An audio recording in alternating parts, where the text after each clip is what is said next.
नमस्कार, स्वागत है आपका जनगणमन 24/7 पर, जो कि मेरा यूट्यूब चैनल है। आप उसे लाइक करें, सब्सक्राइब करें।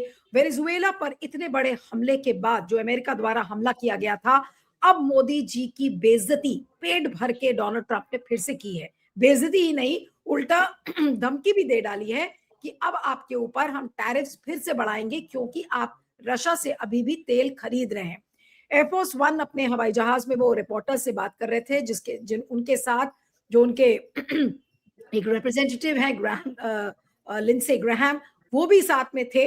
और आइए सुनते हैं कि किस तरीके से मोदी जी की उन्होंने बेइज्जती की और टैरिफ्स के बारे में डोनाल्ड ट्रंप ने क्या कहा है। आइए सुनते हैं वो bite.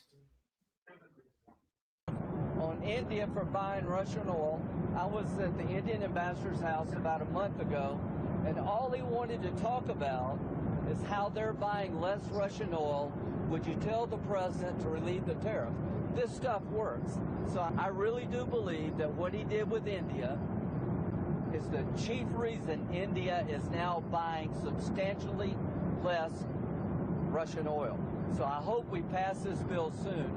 And after this, they wanted to make me happy, basically. He wanted to. Modi's a very good man. Yes. He's a good guy.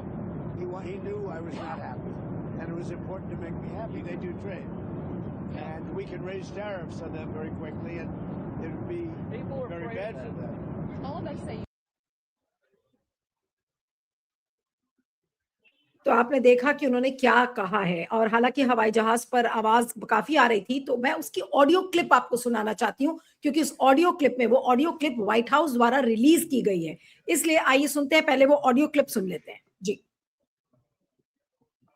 He picks the number, nobody else does. But if you're buying cheap Russian oil, keeping Putin's war machine going, we're trying to give the president the ability to make that a hard choice by tariffs. I really do believe that what he did with India is the chief reason India is now buying substantially less Russian oil. So I hope we pass this bill soon. And after this, they wanted to make me happy, basically. He wanted to. Modi's a very good man. Yes. He's a good guy. He knew I was not happy, and it was important to make me happy. They do trade. And we can raise tariffs on them very quickly, and it would be people are very afraid bad of that. for them. all of us say you told me you weren't very thrilled. And I'll tell you something, the Russian economy is lousy, but what's really lousy is the Venezuelan economy. The Venezuelan economy is, I think. तो ये आपने audio clip भी सुना कि वो कह रहे हैं कि अब हम भारत पर टैरिफ बढ़ाएंगे, और टैरिफ ही नहीं बढ़ाएंगे, बल्कि उन्होंने ये भी कहा कि मोदी जी हमको खुश करने में लगे हुए हैं। Modi is trying to make me happy, Modi knows that I was not happy. तो दुनिया के पटल पर ये कहना कि एक देश का प्रधानमंत्री मुझे खुश करने में लगा हुआ है, आज इससे बड़ी बेइज्जती क्या होगी। तो मोदी जी को जो चाह रहा है वो आकर कुछ ना कुछ कह के चला जा रहा है। मोदी जी कुछ नहीं कर पा रहे।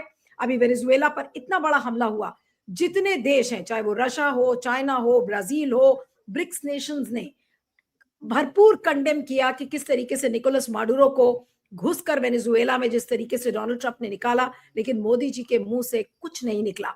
आज याद करिए पंडित जवाहरलाल नेहरू ने एक समय में क्या कहा था। पंडित नेहरू ने क्या बोला था? उन्होंने कहा था कि we may be poor, but who has told you that the poor can not have a voice. ये उस समय की बात है जब भारत गरीब देशों में माना जाता था, और उस गरीबी की हालत में उस समय हमारे पास कितनी रीढ़ थी कि हम स्टैंड लेते थे, चाहे वो पैलेस्टाइन हो, चाहे कोई भी मुद्दा हो, हम स्टैंड लेने की कोशिश करते थे। लेकिन अब क्या हो रहा है? हम न्यूक्लियर पावर तो बन गए हैं, हम डिजिटल पावर बन गए हैं, सबसे बड़ा कंज्यूमर मार्केट बन गए हैं, लेकिन हमने अपनी आवाज खो दी है। क्या इस आवाज को मोदी जी कभी वापस ला पाएंगे? आज एक अखबार की कटिंग है जो मैं आपको दिखाना चाहती हूँ। उस अखबार की कटिंग को आप ध्यान से देखिए। On Maduro, India expresses concern, doesn't condemn. ये टाइम्स ऑफ इंडिया की कटिंग है, और जो येलो पोर्शन है वो यही कह रहा है कि जब रशिया, चाइना, ब्राजील जैसे देश जब कंडेम कर सकते हैं, तो मोदी जी को ऐसी कौन सी चीज है जो रोक रही है। आज इसी पर हम चर्चा करेंगे कि भारत ने अपनी विश्व नीति पर, मतलब विदेश नीति पर और अंतरराष्ट्रीय पटल पर कोई भी बड़ा संकट होता है तो क्या भारत ने अपनी आवाज खो दी है। हमारे साथ independent media analyst Siddharth Sharma है। सिद्धार्थ, आपका बहुत बहुत स्वागत है। Thank you so much for joining. और आज जिस तरीके से ट्रंप आए और पूरी दुनिया के सामने कह दिया कि मोदी जी तो हमें खुश करने में लगे हुए हैं। ये कितनी बड़ी बेइज्जती है, कितनी बड़ी इंसल्ट है इंडिया की। जी हाँ, जैसा आप कह रहे हैं इंसल्ट तो बाद में, जैसे आपने पूछा कि क्या भारत ने अपनी आवाज खो दी है, तो ये जो आपका वीडियो है ये बताता है कि भारत ने अपनी आवाज खो नहीं दी है। भारत की आवाज अब व्हाइट हाउस से निकलती है और भारत इसका केवल भूपू बना हुआ है कि आवाज तो निकल रही है व्हाइट हाउस से। जिस तरह से ट्रम्प साहब कह रहे हैं, ट्रम्प साहब के बारे में एक साधारण रूप से एक मान्यता है कि वो एक सनकी आदमी है, कभी भी मन में कुछ भी होता है, सुबह कुछ कर देते हैं, शाम में कुछ कर देते हैं। लेकिन अभी आपके इस कार्यक्रम में जो आपने बताया या ट्रम्प साहब के मुंह से जो शब्द निकले वो बताता है कि वो कितनी दूर की गोटी खेलते हैं। उन्होंने ये कहा कि Modi new I was not happy, मतलब उन्होंने सबसे पहले मोदी जी को जताया कि मैं खुश नहीं हूं, और उसके बाद ही new making me happy was important. इसका मतलब उन्होंने दूसरी बार उनको जताया कि मुझे खुश करना आपकी जिम्मेदारी है और वो कितना जरूरी है। अब इसका पूरा का पूरा इस पिक्चर को देखिए, ऑपरेशन सिंदूर के बाद से वो जो 60 बार ट्वीट करते हैं कि हम ऑपरेशन सिंदूर का सीज फायर करवाया, तो अब आपको समझ में आएगा कि ट्रम्प साहब ऐसा नहीं है कि वो सनकी हैं, कुछ सुबह में उठते हैं कुछ कर देते हैं, शाम में आता है शाम में कुछ कर देते हैं। वो एक कैलकुलेटेड और योजनाबद्ध तरीके से भारत की सरकार को, भारत के प्रधानमंत्री को घेर रहे हैं। वो जो चाहते हैं उसको, चीजों को स्पष्ट रूप से जताते हैं और जताने के बाद ये भी तय करते हैं कि मैं जो बोल रहा हूं वो आप काम कीजिएगा। और उनकी बात को, ट्रम्प साहब की बात को उसी वीडियो में शुरुआत में अमेरिका के ही एक एमपी हैं, वो सांसद हैं लिंडसे ग्राहम, उन्होंने भी ये कहा कि 1 महीना पहले जब मैं अमेरिका में भारत के राजदूत के घर पर गया था उनसे मिलने के लिए, तो उन्होंने मुझसे यही कहा कि आपके आज्ञा के अनुसार हमने रशिया से तेल लेना कम कर दिया है, कृपा करके ये जानकारी अमेरिका के राष्ट्रपति ट्रम्प साहब तक आप पहुंचा दीजिए। मतलब भारत अमेरिका की बात मान भी रहा है और अमेरिका के राष्ट्रपति तक पैरवी भी कर रहा है कि देखिए मैं आपकी बात मान गया हूं और आप मेरे ऊपर कृपा दृष्टि बनाए रखिए। इसका मतलब ये है कि जो आपने शुरुआत में सवाल पूछा कि क्या भारत की आवाज दब गई है, मेरे ख्याल से भारत की आवाज दबी नहीं है। भारत अब आवाज नहीं निकाल रहा है, भारत की आवाज अब व्हाइट हाउस निकाल रहा है और भारत केवल उसका भूपू बना हुआ है। तो जैसे आपका जो चैनल है, जनगण मन के दर्शक बहुत सुधी होते हैं और बहुत गंभीर होते हैं, तो कभी कभी होता ही है कि गंभीर और सुधी दर्शकों के पास समय थोड़ा कम रहता है, वो चीजों को जल्दी समझ पाते हैं। तो ये जो रायता फैलाया है वो तो आप बता ही रहे हैं, लेकिन इसके दो से बहुत तो मैं शुरुआत में संक्षेप में बता देता हूं ताकि किसी दर्शकों को अगर संक्षेप में जानना है तो जान ले, उसके बाद इस पर तफसील से भी बात होगी।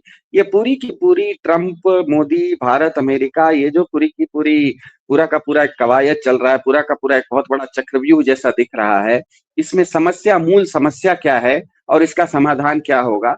संक्षेप में इतना ही है कि सत्ता केंद्रीकरण जो है, जिसे इंग्लिश में पावर सेंट्रलाइजेशन कहते हैं, वो एक वैक्यूम क्लीनर जैसा होता है। जो जितना बड़ा होगा उसकी उतनी ज्यादा सोखने की क्षमता हो जाती है। संसदीय लोकतंत्र में नागरिकों की सत्ता सांसदों के हाथ में चली जाती है।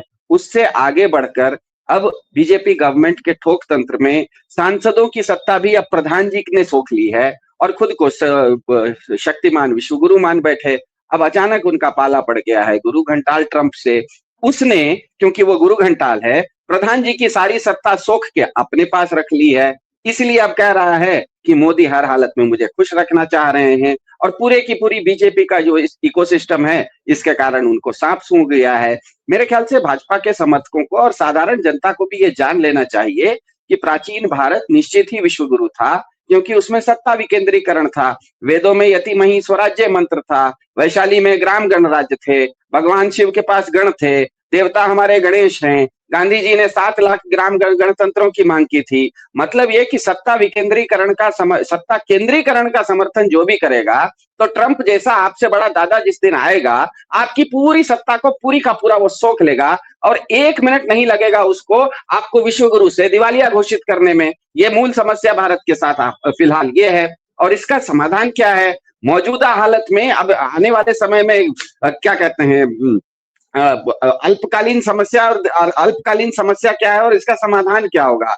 आने वाले समय में मुझे लग रहा है कि मौजूदा हालत में अब ये चीन पर निर्भर करता है कि वो ताइवान पर शिकंजा कसकर तीसरे विश्व युद्ध की शुरुआत करता है या ताइवान से पीछे हटकर अमेरिका को विश्व का एकमात्र दादा बना देता है। दोनों ही स्थिति में भारत पूरी तरह से अप्रासंगिक हो चुका है। हमें नतीजा तो भुगतना है, पर नतीजे पर हम कुछ भी प्रभाव नहीं डाल सकते। ये समस्या भारत के साथ सबसे बड़ी है और इसका समाधान बहुत सिंपल है। आजादी के शताब्दी आते आते हमें शायद एक नया आंदोलन करना पड़ेगा। भारत को अमेरिकी उपग्रह बनाने वाले जो भारतीय छद्म एजेंट हैं, भारतीय छद्म एजेंटों से हमको मुक्ति दिलवानी पड़ेगी। भारत को खुद भारत के छद्म अमेरिकी एजेंटों से मुक्ति दिलवानी पड़ेगी। मतलब ये आश्चर्य होता है कि एक तरफ डाटा बता रहा है कि आपने रशिया से तेल लेना कम कर दिया और दूसरी तरफ अमेरिका का एक साधारण से एमपी लिंडसे ग्राहम कोई बहुत बड़े तीसमार का नहीं है, वो एक साधारण से एमपी हैं।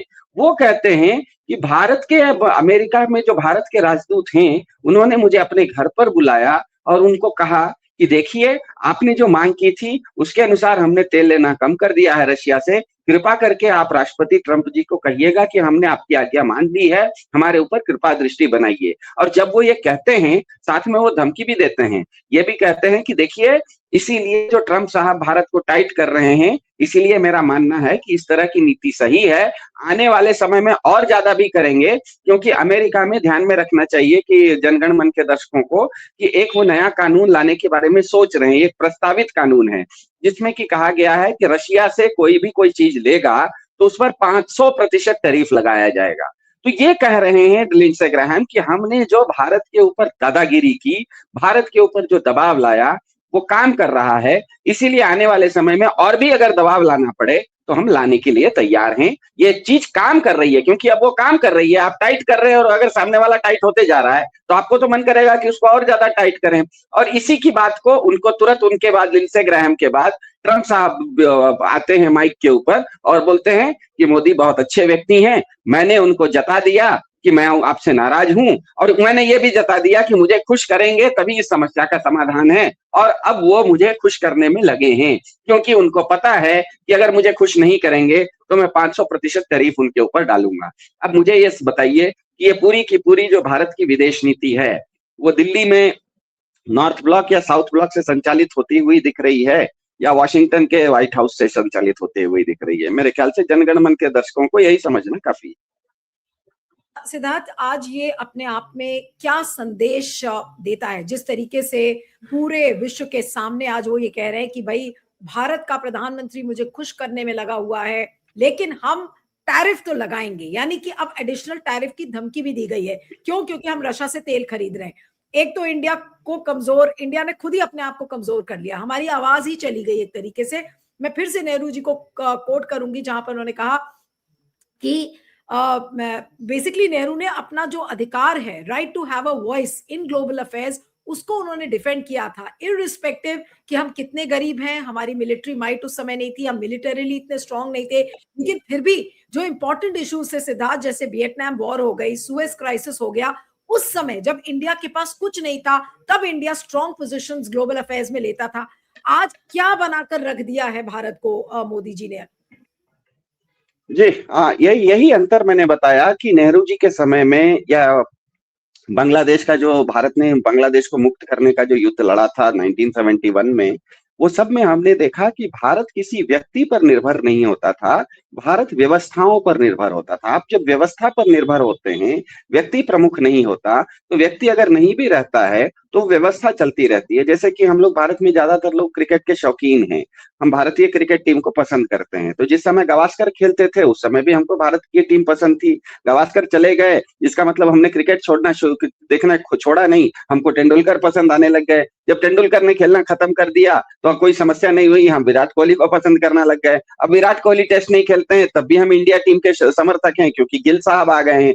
क्योंकि भारत की क्रिकेट टीम एक सिस्टम के अनुसार चल रही है, वो केवल गावस्कर पर निर्भर नहीं है, वो केवल तेंदुलकर पर निर्भर नहीं है, वो एक टीम है। तो होता यह है कि दो देशों के बीच में जो संबंध होते हैं वो हमारे बचपन की यार की दोस्ती जैसा कोई व्यक्तिगत चीज नहीं होता, वो व्यवहारिक होता है। जैसे कि मेरा कोई पसंदीदा दुकान है वहां से जब मैं सामान लेता हूं तो वहां पर मुझे भी फायदा है और दुकानदार को भी फायदा होता है। तो दोस्त से तो हम गले मिल लेते हैं, लेकिन कभी दुकानदार से हम गले नहीं मिलते हैं, हम हंसते हैं, बोलते हैं, हाथ मिलाते हैं। तो अब भारत के साथ समस्या ये हो गई कि पिछले 10 साल से जब से मोदी जी आए हैं, किसी व्यवस्था के अंतर्गत तो चलती हुई नहीं दिख रही है। ये कहीं पर भी जाते हैं, किसी को भी आलिंगन कर लेते हैं, गले गले मिल जाते हैं। तो आप गले तो मिलते हैं अपने दोस्त से, विदेश नीति कहीं पर भी दोस्ती दोस्ती विदेश नीति नहीं है, इसीलिए उसको कूटनीति कहा जाता है। वहां पर वो दोस्ती नीति नहीं है। कूटनीति का मतलब यह है कि किसी भी, हमको ये ध्यान में रखना होता है कि किसी भी दो देशों के बीच में जो भी संबंध होते हैं वो मोटा मोटी 3 श्रेणियों में आते हैं। एक होता है दो देशों के बीच में सामरिक संबंध। सामरिक संबंध मतलब स्ट्रेटेजिक चीजों का आदान प्रदान होता है। जैसे कि अमेरिका के साथ हमारे कुछ चीजों के स्ट्रेटेजिक संबंध हैं। अमेरिका को हम लोग बहुत सारे सॉफ्टवेयर इंडस्ट्रियलिस्ट, हम लोग सॉफ्टवेयर कंपनी के में काम करने वाले बहुत सारे लोगों को, लाखों लोगों को भारत अमेरिका देता है, वो स्ट्रेटेजिक संबंध है।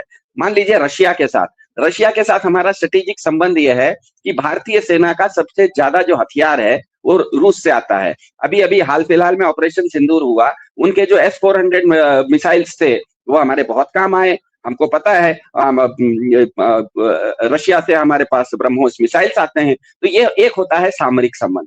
दूसरा होता है किसी भी देश के साथ आपके कुछ आर्थिक संबंध होते हैं। आर्थिक संबंध का मतलब चीजों का आदान प्रदान होते रहता है, आप उससे व्यापार करते हैं। और तीसरा होता है कि दो देशों के बीच में सामाजिक और सांस्कृतिक संबंध होते हैं। इस देश के लोग उस देश में रहते हैं, उस देश के लोग इस देश में रहते हैं, एक सामाजिक और सांस्कृतिक संबंध होता है।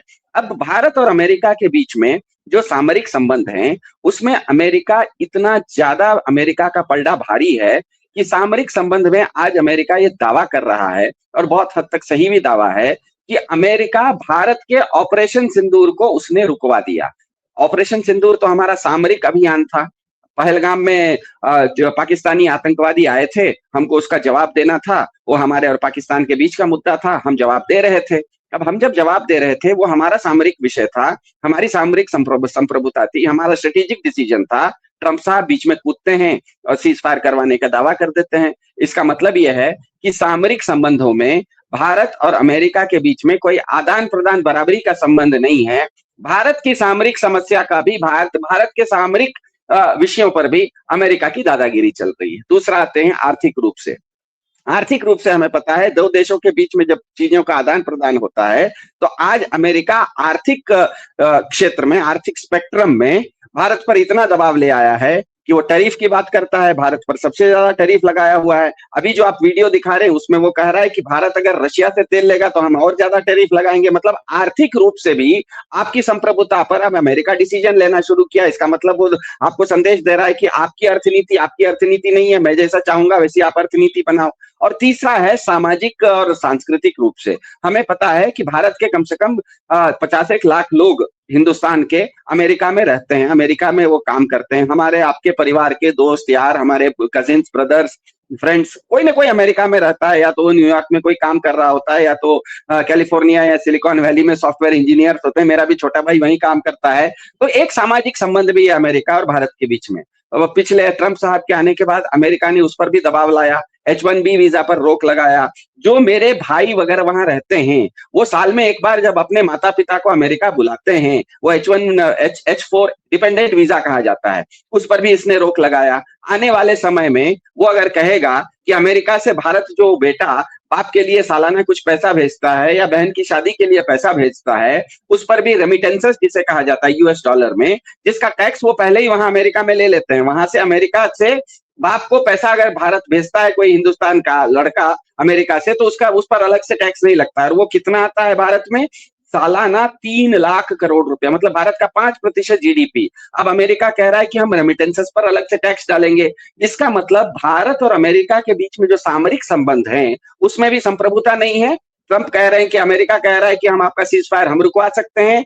आर्थिक रूप से आप स्वतंत्र नहीं है, क्योंकि आपको कहता है कि आपको तेल कहां से लेना है, नहीं लेना है, वो तय करेगा। टैरिफ कितना डालेंगे नहीं डालेंगे वो तय करेगा। सामाजिक संबंध में उसका फिर पलड़ा भारी है। वो कहता है हम आपके लोगों को हमारे यहाँ आने नहीं देंगे, आ गए हैं तो वापस नहीं जाने देंगे, उनके माँ बाप को आने नहीं देंगे, पैसा भेजोगे तो ऊपर से टैक्स लगाने की बात कर रहा है। तो ये अपने आप में बता रहा है कि भारतीय विदेश नीति जो 10 साल पहले तक, 2014 से पहले तक कुछ सिद्धांतों पर चल रही थी, कुछ व्यवस्थाओं पर चल रही थी, वो 2014 के बाद एक व्यक्ति पर आ गई। एक व्यक्ति हो गया जो कहता था कि मैं किसी को भी जाऊंगा, हग कर लूंगा, उसको गले मिल लूंगा, हाथ मिला दूंगा और झूला झूल लूंगा, उससे हमारा दो देशों के बीच में संबंध हो जाएंगे।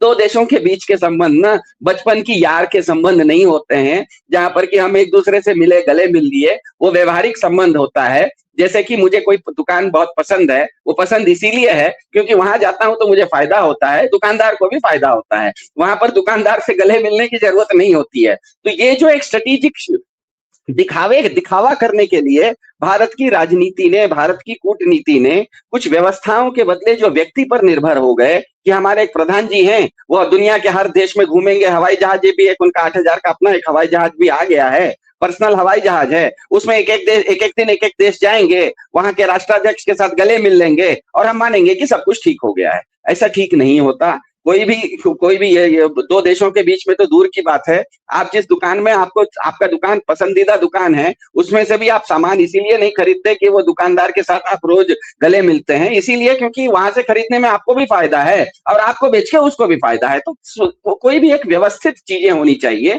और व्यवस्थित चीजें नहीं होने के चलते आज भारत की छवि ऐसी हो गई है। और खास करके जो ट्रंप साहब ये जो बात आज कह रहे हैं कि भारत के प्रधानमंत्री मुझे अब नाराज करने की औकात उनकी नहीं है, ये कहने के पीछे अगर 2 दिन पहले उन्होंने किसी एक दूसरे देश के राष्ट्रपति को जबरदस्ती अपने घर से पकड़ के लाने के बाद इस तरह की भाषा बोलते हैं, तो इसका मतलब ये किसी दूसरे देश के राष्ट्राध्यक्ष को धमकी भी दे रहे हैं कि मुझे तुम अगर नाराज करोगे तो 48 घंटा पहले मैंने जो किया वो 48 घंटे बाद दूसरे के साथ भी कर सकता हूं, तुम्हारा भी नंबर आ सकता है। तो ये छवि क्या हुई, भारत की छवि क्या हुई इसमें? तो बात आपने अभी कही कि एक तरीके से मोदी जी को औकात बताई जा रही है, और वो भी वेनेजुएला पर हमला करने के बाद, वहां के राष्ट्रपति को कैप्चर करने के बाद अगर डोनाल्ड ट्रंप इस तरीके की बात कर रहे हैं, तो क्या दबे कुचले स्वर में डोनाल्ड ट्रंप मोदी जी को ये संदेश दे चुके हैं कि बेटा अगर तुम अगर मुझे खुश नहीं करते रहे तो तुम्हारा भी हम वही हाल करेंगे जो हमने माडुरो का किया है? नहीं, उन्होंने ये नहीं कहा। उन्होंने ये भी कहा कि Modi is a good man, मतलब मुझे उतना सब करने की जरूरत नहीं है, उससे पहले ही तुम लोग मान जाते हो। मतलब मुझे तुमको छड़ी चलाने की जरूरत नहीं है, मेरी डांट पर ही तुम समझ जाते हो कि छड़ी चलने से पहले ही मेरी बात मान जाते हो। तो जब वो उनको गुड बॉय बोल रहे हैं, इसका मतलब मादुरो की स्थिति नहीं है। नहीं, तो मुझे तो वो जानवर याद आ रहा है जिसको कि हम कुकुर कहते हैं या कुत्ता बोलते हैं, वो दुम हिलाने लगता है। अब वो क्या करेगा? तो क्या बिल्कुल आज वही दशा भारत की कर दी है तरह? मनोविज्ञान में एक बहुत नामी गिरामी प्रयोग है, उसको बोलते हैं पावलोव्स डॉग। पावलोव्स डॉग था, एक पावलोव नाम का साइंटिस्ट था, उसने अपने कुत्ते को ट्रेनिंग दिया कि घंटी जब बजाएंगे, घंटी बजाने के बाद उसको एक बिस्किट दिया जाएगा और बिस्किट देने पर वो पूंछ जैसे ही घंटी बजेगी बिस्किट खाता है तो कुत्ता खुश होकर पूंछ हिलाता है। तो धीरे धीरे उसने क्या किया, बिस्किट हटा दिया, सिर्फ घंटी बजाई। अब कुत्ते को क्योंकि आदत हो गई थी कि घंटी बजेगी, बिस्किट मिलेगा, खुश होकर पूंछ हिलाना है, बीच में बिस्किट हटा भी दिया, तो जैसे जैसे घंटी बजती थी कुत्ता पूंछ हिलाने लगता था, भले उसको बिस्किट नहीं मिलता था। तो इसको पावलोव्स डॉग का सिद्धांत कहा जाता है। मनोविज्ञान में बहुत बहुत नामी सिद्धांत है कि किसी को भी आप बार बार अगर डराते धमकाते हुए किसी चीज में ट्रेन कर दो, उसके बाद आप उसको वो चीज नहीं भी दोगे तो वैसा ही रिएक्ट करेगा जैसे कि वो उसको आप चाहते हो, वैसा ही वो अपनी स्वतंत्र बुद्धि उसकी खत्म हो जाती है, फिर वो वही करेगा जो आप चाहते हो। तो मेरे ख्याल से ट्रंप साहब ने ये बहुत अच्छा कहा, मुझे अच्छा लगा देख के कि उन्होंने कहा कि Modi ji is a very good man. मतलब वो कहीं वक्र दृष्टि, शनि और राहु केतु की वक्र दृष्टि फिलहाल नहीं है, ऐसे भी सामरिक रूप से भी मुझे नहीं लगता है, क्योंकि फिलहाल अमेरिका जो वेनेजुएला में जो उसने किया मादुरो के साथ, मेरे ख्याल से मादुरो और वेनेजुएला तो एक बहाना था, चीन असल में उनका निशाना था। क्योंकि एक ही हफ्ता पहले अमेरिका के पास इतनी ताकत, जिस तरह से उन्होंने वेनेजुएला के राष्ट्रपति को रातों रात उनके घर से उठा लिया 2025 में, इसी तरह से आज से 15 साल पहले उन्होंने अबटाबाद में घुस के ओसामा बिन लादेन को भी अपने घर के बेडरूम से उठा लिया था। तो अमेरिका के पास ये क्षमता पहले से है कि वो दुनिया के 7 समुंदर पार किसी के घर के ऊपर हेलीकॉप्टर भेज के उस आदमी को उठवा सकता है।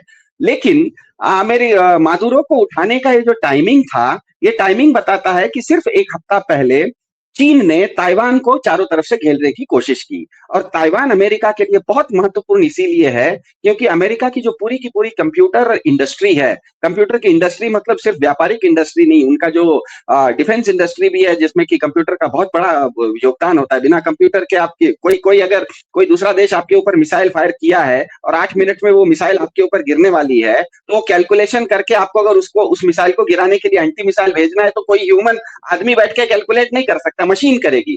तो कंप्यूटर की जो आत्मा होती है, आपके फोन और हमारे फोन में वो छोटे रूप में होती है, बड़े कंप्यूटर में वो थोड़ा बड़ा होता है, उसको सेमीकंडक्टर और चिप बोला जाता है। तो अमेरिका का 93% सेमीकंडक्टर और चिप जो है वो ताइवान से आता है। इसका मतलब है कि ताइवान अमेरिका के कंप्यूटर की आत्मा है। और जैसे ही चीन ने एक हफ्ता पहले ताइवान की घेराबंदी की, अमेरिका को पता लग गया कि हो सकता है, संभव है कि आने वाले समय में चीन अमेरिका के कंप्यूटर इंडस्ट्री पर, कंप्यूटर की आत्मा को कब्जा करने की कोशिश करे। उनको वो जवाब देना था, इसीलिए उन्होंने तुरंत का तुरंत वेनेजुएला पर हमला करके वेनेजुएला पर सत्ता पर काबिज हो गए। क्योंकि चीन भले दुनिया का बहुत बड़ा देश है, बहुत शक्तिशाली देश है, लेकिन तेल के मामले में, मतलब ईंधन के मामले में वो अभी भी स्वतंत्र नहीं है। तेल के मामले में वो बाहर से उसको तेल आता है। उसको तेल 3 जगह से आता है, एक रशिया से आता है, एक ईरान से आता है, एक वेनेजुएला से आता है। रशिया से जो उसके पास तेल आता है, क्योंकि रशिया और चीन के बीच में, दोनों के बीच में एक क्या कहते हैं, बॉर्डर है, दोनों के बीच में दोनों देश सटे हुए हैं, तो वहां से ओवरलैंड पाइपलाइन से आता है। पाइपलाइन से उनके पास रशिया से चीन को तेल आता है, मतलब पेट्रोलियम। दूसरा उनके पास आता है ईरान से, और तीसरा आता है वेनेजुएला से। आपको पता है 4 महीना पहले इन्होंने ईरान के ऊपर अमेरिका ने हमला किया, और जो पूरा का पूरा अरब की खाड़ी है उसको अमेरिका आज कंट्रोल कर रहा है। मतलब वो चीन को यह संदेश दे रहा है कि तुम अगर ताइवान में कुछ करोगे तो मैं ईरान से जो तुमको तेल आता है जहाज से, वो रोक लूंगा। कल वेनेजुएला में करके उन्होंने यही बताया कि तुम अगर ये सोच रहे हो कि ईरान के तरफ से जो पश्चिम से आने वाला तेल को रोक लेंगे तो हम वेनेजुएला के पूर्व से अपना तेल मंगवा लेंगे दुनिया के उस किनारे से, तो मैं वेनेजुएला से भी तुमको तेल नहीं लाने दूंगा। तो मेरे ख्याल से ये जो पूरा खेल था, इसमें वेनेजुएला तो बहाना था, चीन असली निशाना था। और अमेरिका इस चीज पर अब बिल्कुल स्पष्ट है कि कल को अगर टकराव हुआ तो चीन और रशिया ये दोनों साथ में मिल जाएंगे अमेरिका के खिलाफ। तो रशिया और चीन को कोई भी अगर फायदा पहुंचा रहा है, कोई भी देश, तो अमेरिका उसको टाइट करेगा ही करेगा। और यहीं पर आप ये जो रशियन ऑयल की बात कर रहे हैं, उसमें आप ठीक से सुनिएगा, एक बार और अंत में चला दीजिएगा। उसमें वो जो क्या कहते हैं, उनका नाम सेनेटर लिंडसे ग्राहम है, उन्होंने एक शब्द का इस्तेमाल किया, रशिया's एबिलिटी टू वेज वॉर। मतलब वो बता रहे हैं कि मैं रशिया की युद्ध करने की क्षमता कम करना चाहता हूं, और भारत जितना रशिया से तेल लेगा उतना रशिया को पैसा मिलेगा और रशिया के तेल युद्ध लड़ने की क्षमता बढ़ेगी। इसीलिए वो रशिया को टाइट नहीं कर सकते, तो भारत को टाइट कर रहे हैं। तो यहाँ पर ये बहुत बड़ा सामरिक चीज है, ये समझने की जरूरत। ठीक है, चलिए, आपका बहुत बहुत शुक्रिया Siddharth, thank you so much for joining.